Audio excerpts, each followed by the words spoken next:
2024년 새해 첫 주일이면서 교회 창립 43주년 기념주일을 지키며 주일 예배를 드립니다. 우리 교회를 지금까지 인도하신 하나님께 감사를 드리며 영광을 돌립니다.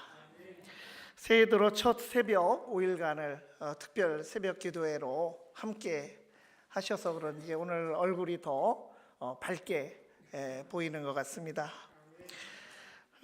우리 대한중앙 가족들, 이 예배에 참여하는 모든 분들에게 새 하나님의 축복이 더욱 충만하기를 바랍니다.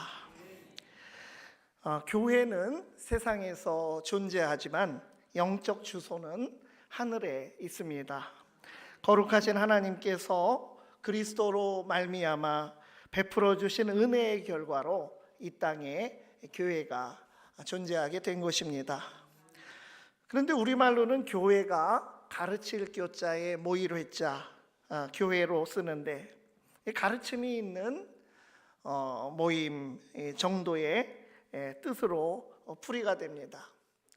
이것은 동양적인 종교 개념이 반영된 이름입니다. 한자로 종교라고 했을 때 마루종자에 가르칠 교자로 그 산마루처럼 높은 곳, 그 마루 거기에서 가르치는 것이 바로 종교입니다. 그래서 모든 종교가 다 이 동양 말로는 한자어로는 가르칠 교자가 붙습니다. 불교, 도교, 유교 다 가르치는 모임이라고 돼 있고 기독교도 기독 즉 그리스도를 가르치는 모임이라는 뜻입니다. 그런데 단순히 진리를 가르치는 것만이 교회입니까? 서양의 종교 개념은 조금 다릅니다. 영어로는 종교를 religion이라고 하는데 영어의 rely, 의존하다, 의지하다라고 하는 말과 같은 뿌리에서 나온 말입니다. 서양의 개념으로 종교는 신을 의존하고 의지하는 것입니다. 영어로 교회라고 하는 말도 church라고 하는 말 쓰는데 독일어로 교회인 키르케에서 왔고 이것은 또 그리스어 큐리오스라고 하는 주님이라고 하는 말에서 파생한 말입니다. 그러니까 신약 성경에서 헬라어로 또 교회는 에클레시아, 부르심을 받은 자들이라는 말을 씁니다. 그러니까 교회가 어떻습니까? 교회는 무엇입니까? 주님의 부르심을 받은 사람들이 교회이고 주님께 속했고 주님을 의지하는 것이 교회입니다. 그저 지상에서 가르침만을 진리라고 하며 가르치는 그런 곳이 아니라 하나님께 주님께 연결된 것이 교회라고 하는 것입니다. 그러므로 교회는 단순히 사람들끼리 모여서 좋은 가르침을 받아 진리로 받아들이며 돌을 닦는 사람들의 기관으로 그치지 않습니다. 하늘과 연결된 사람들이 교회입니다. 성삼위 하나님을 섬기는 교회는 하나님의 백성이며 그리스도의 몸이며 성령이 거하는 전인 그런 사람들입니다. 그러므로 교회는 세상에 있어도 구별된 하나님의 거룩한 교회입니다. 바울 사도를 통해서 주신 오늘 말씀은 고린도 교회가 교회의 교회됨의 본질에서 벗어나서 인간의 모임처럼 되어버린 안타까운 모습을 보면서 그들을 바로잡기 위해서 교회가 무엇인지를 선포한 말씀입니다. 바울 사도께서 고린도 교회에 역설한 그 교회의 진정한 모습은 무엇입니까? 첫 번째로 거룩한 교회는 오직 예수 그리스도의 터 위에 세워져 있습니다. 교회의 참된 기초는 오직 예수 그리스도뿐입니다. 사탄이 타락한 세상의 악함을 이용해서 아무리 도전하고 달려들어도 예수 그리스도의 교회는 무너지지 않습니다. 이미 예수님께서 사탄에게 승리하셨기 때문입니다. 예수님께서 베드로의 신앙 고백을 들으시고 교회를 세우겠다고 말씀하신 그 말씀이 마태복음 16장 18절의 말씀입니다. 내가 이 반석 위에 내 교회를 세우리니 음부의 권세가 이기지 못하리라. 그리스도를 고백하는 신앙 고백을 반석으로 삼아 교회가 세워질 것이고 그 어떤 권세도 교회를 이기지 못하리라고 분명하게 말씀하여 주셨고, 또 곧이어서 예수님께서는 당신의 십자가 죽음과 부활에 관해서도 예고를 하여 주셨습니다. 교회는 그리스도의 십자가에서 흘리신 보혈의 능력으로 구원의 은총을 입은 사람들입니다. 음부의 권세, 죽음의 권세, 사탄의 권세가 교회를 넘어뜨리지 못합니다.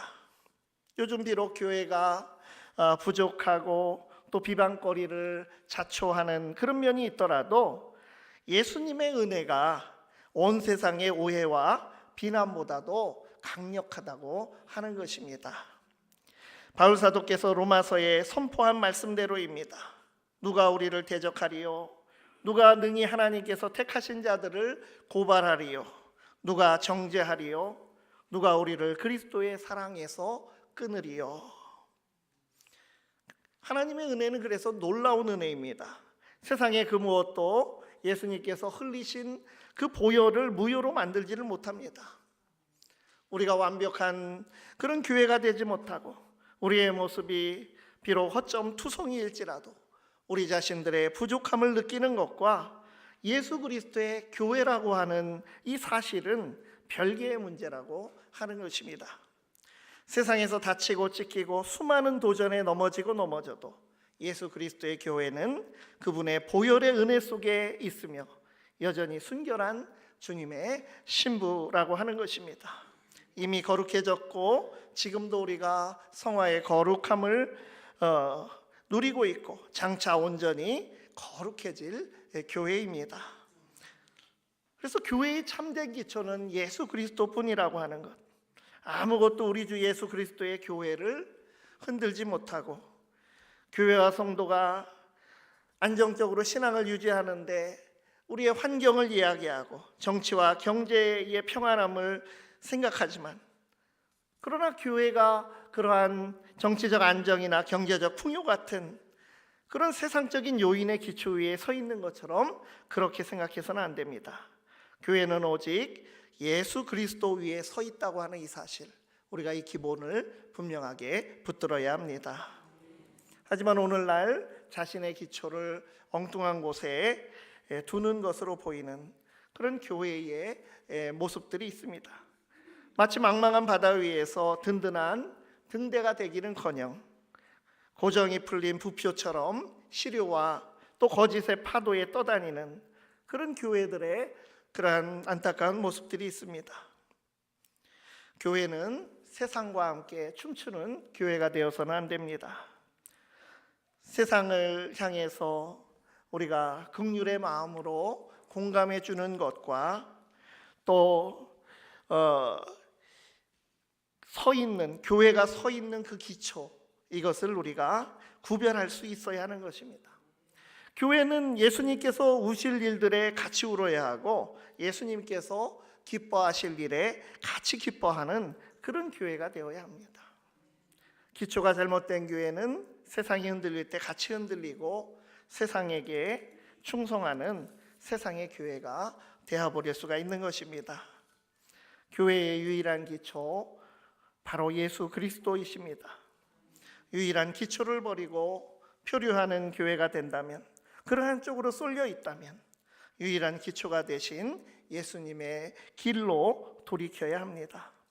부활하시고 하늘에 오르신 그분이 그 영광을 받으시기까지는 이 땅에서 그 고난의 길을 걸어가셨고 사명의 길에 든든히 서 있었다고 하는 그 사실을 우리도 그 길을 따라 굳게 서 있어야 합니다. 오늘날 교회는 어디에 발을 딛고 서 있습니까? 무너지지 않을 반석 위에 서 있습니까? 풍파 위에 줄이 풀려 떠 있습니까? 11절 말씀입니다. 이 닦아둔 곳 외에 능히 다른 터를 닦아둘 자가 없으니 이 터는 곧 예수 그리스도라. 교회의 기초이신 그리스도 위에 서서 흔들림이 없는 우리 교회와 우리 성도님들이 될 수 있기를 바랍니다. 두 번째로, 거룩한 교회는 하나님의 밭으로 성숙하게 가꾸어져야 합니다. 우리 9절 말씀에 교회를 비유로 나타낸 말씀이 나옵니다. 우리는 하나님의 동역자들이요 너희는 하나님의 밭이요 하나님의 집이니라. 그러니까 교회는 하나님의 밭과도 같고 하나님의 집과도 같다고 하는 것입니다. 하나님의 밭이라고 하는 이 말은 구약 성경에서부터 성경 전반에 자주 나오는 대로 포도원에 빗대어서 하나님의 백성과 교회를 설명하는 그 모습을 우리가 생각하면 됩니다. 교회가 하나님의 밭이라면 우리는 그 안에서 부름을 받아 일하는 일꾼이기도 하고 또 그 안에서 자라나는 식물들이기도 합니다. 일꾼이 밭에 씨를 뿌리고 물을 주고 잡초를 뽑아주고 나중에 추수하여 그 수확물을 주인에게 드리게 됩니다. 바울은 자신과 또 후임자로 왔던 아볼로와 또 거기에 또 영향력을 고린도 교회에 미쳤던 베드로까지 다 그저 하나님을 위한 동역자임을 강조하고 있습니다. 그러면서 그 하나님의 밭과 같은 교회에 바울은 심었고 이후에 아볼로는 물을 주었을 뿐 자라게 하시는 이는 오직 하나님이시라고 하였습니다. 7절에서 무엇이라고 했으면 심은이나 물 주는 이는 아무것도 아니로되 오직 자라게 하시는 이는 하나님뿐이니라. 우리가 열심히 감당하고 또 일하지만 하나님께서 주신 사명을 위해 노력하며 감당하지만 오직 하나님의 은혜로 성과가 있고 부흥이 있고 성숙한 교회가 되고 성숙한 성도가 되는 것입니다. 좋은 밭이 되려면 씨 뿌리는 사람이 있고 물 주는 사람이 있고 잡초를 뽑아주는 사람이 있고 비료 주는 사람이 있고 또 밥때가 되면 밥을 해오는 사람도 있습니다. 비가 오면 비가 오는 대로 햇볕이 찌면 햇볕이 쨍쨍한 대로 우리는 다 할 일이 있습니다. 그 많은 일을 혼자서 감당할 수 없습니다. 다 같이 분담하고 협력하고 동역을 하는 것, 이것이 바로 농사의 원리이고 하나님의 밭인 교회도 그러하다고 하는 것입니다. 그것이 성숙한 교회의 모습이라는 것입니다. 하나님의 밭인 교회가 씨를 뿌려서 싹이 나고 자라가면서 물을 주고 김매고 계속해서 가꾸지 않으면 말라 죽거나 또 가라지나 잡초만 무성해질 수밖에 없는 것입니다. 교회라는 밭에 이것이 씨를 뿌리고 싹이 나고 안정감 있게 자랄 수 있도록 우리 교회의 역사로 본다면 창립 초기와 성장의 시기에 많은 힘을 기울여 온 동역자들이 있어 왔다면 이제 우리가 그것을 이어받고 교대를 잘해서 계속해서 밭을 가꾸어 나가야 하는 것이죠. 우리 교회 공동체라는 밭도 성숙한 교회로 가꾸어 나가야 하는 것입니다. 우리가 잘하게 하는 것까지 할 수는 없지만 열심히 신실하게 신앙생활하며 사명을 감당하면서 우리가 기대하고 또 기다리면 하나님의 역사를 경험하게 되는 시간이 분명히 임하게 될 것입니다. 우리가 열심히 하나님을 위해서 교회를 위해서 또 하나님께서 주신 사명을 위해 함께 노력하며 감당할 때 마침내 신앙의 성숙과 교회의 부흥이라는 풍성한 수확을 거두게 될 이러한 복된 비전을 우리가 다 같이 바라볼 수 있기를 바랍니다. 세 번째로 거룩한 교회는 하나님의 집으로 든든하게 건축되어 가야 합니다. 10절에서 15절을 보면 하나님의 집인 교회를 든든하게 건축하라고 하는 긴 비유의 말씀이 나옵니다. 또 16절에서 17절은 바로 교회인 그 집은 성령이 내주하는 성전임을 잊지 말라고 말씀하고 있습니다. 고린도 교회에 바울이 먼저 와서 터를 잘 닦아 놓았고 그 다음에 다른 이들이 그 위에 집을 세우는데 각각 어떻게 그 위에 세울까 조심하라고 했습니다. 바울이 그리스도의 터라는 기초를 잘 닦아 놓았고 후에 아볼로와 다른 동역자들이 계속 나와서 동역을 해왔듯이 우리가 교회를 좋은 집을 짓듯이 잘 세워가도록 하라고 하는 것입니다. 밭이라고 하는 것은 수평적인 것이고 교회는 집은 수직적입니다. 밭은 넓은 땅에서 옆으로 동서남북으로 열심히 가꾸어서 점점 좋은 밭을 만들어 넓혀 나가야 하듯이 교회는 그저 고정되어 있는 것이 아니라 우리가 사는 세상 속에서 널리 퍼져나가고 더 많은 사람들이 모여서 하나님 나라 복음을 받아들이도록 가꾸어서 열매를 맺고 또 성숙한 교회가 되어가는 것입니다. 그런데 집의 특징은 어떻습니까? 정해진 땅 위에 기초를 잘 닦고 그러고 나서 잘 세워가야 하는 것입니다. 기초가 잘 되었으면 좋은 재료를 이제 조화롭게 골라서 튼튼하게 지어야 합니다. 교회를 그렇게 든든히 세워가는 하나님의 동역자로서 성도들의 또 본분이 있는 것입니다.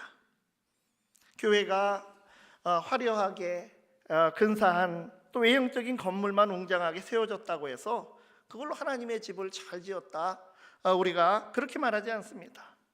교회는 본질이 잘 세워져야 하는 것입니다. 교회가 교회답게 성숙한 하나님 나라 공동체로 든든히 세워져야 합니다. 나중에 주님 앞에 가서 결산할 때 그래 너희들끼리 오순도순 신앙생활 잘했구나, 그 끼리끼리 안에서 만족하고 간신히 너희들만 구원받고 왔구나, 이렇게 하신다면 이것은 매우 부끄러울 것입니다. 그래서 15절 말씀이 바로 그런 뜻입니다. 그러나 자신은 구원을 받되 불 가운데서 받은 것 같으리라. 이 불 가운데서라고 하는 말은 간신이라고 하는 그런 수고입니다. 우리가 겨우 간신히 자기 몸 하나 구원받는 정도로 그치는 그런 삶으로 살아가고 그런 공동체로 머문다면 마지막 때에 주님 앞에 부끄러운 모습이 될 것입니다. 하나님의 집이 그래서 1차적으로는 교회를 말하지만 그 교회를 구성하는 한 사람 한 사람의 믿음의 사람이 믿음의 집을 잘 짓는 것이기도 합니다. 집을 짓는 다양한 건축 재료들이 나왔습니다. 금, 은이나 보석, 나무나 풀이나 지피나 그리스도인들의 신앙적인 삶을 의미하는 것이고 성숙함을 의미하는 것입니다. 마치 좋은 재료로 지은 집이 불에 강하여서 불타지 않고 비바람에도 흔들리지 아니하고 제 모습을 보존하고 든든히 서 있는 것처럼 우리의 신앙의 집도 든든히 세워질 수 있기를 바랍니다. 우리 모두가 서로 성령의 사람답게 동역자가 되고 또 마지막 때까지 믿음의 집을 잘 짓고 또 믿음의 밭을 잘 가꾸어 나가서 주님께 인정받는 성숙한 그런 믿음의 사람 또 든든한 교회로 인정받게 되기를 간절히 바랍니다. 기도하시겠습니다. 하나님 아버지, 창립기념주일 교회의 기초를 굳건하게 붙들기를 원합니다. 우리 교회에 지금까지 주신 은혜를 감사드리며 다시금 하나님께서 예비하신 부흥의 시간을 기대합니다. 이제 자라게 하실 하나님의 밭을 가꾸어야 할 시간인 줄 믿습니다. 그리스도의 터 위에 든든히 세워질 하나님의 집을 위해 힘을 모으는 것이 이 세대의 우리의 본분인 줄을 믿습니다. 하나님의 거룩하고 성숙한 교회로서 하나님 나라에 귀하게 쓰임받는 우리 교회와 우리 모든 성도들이 되게 하여 주시옵소서. 예수 그리스도의 이름으로 기도드리옵나이다. 아멘. 우리 찬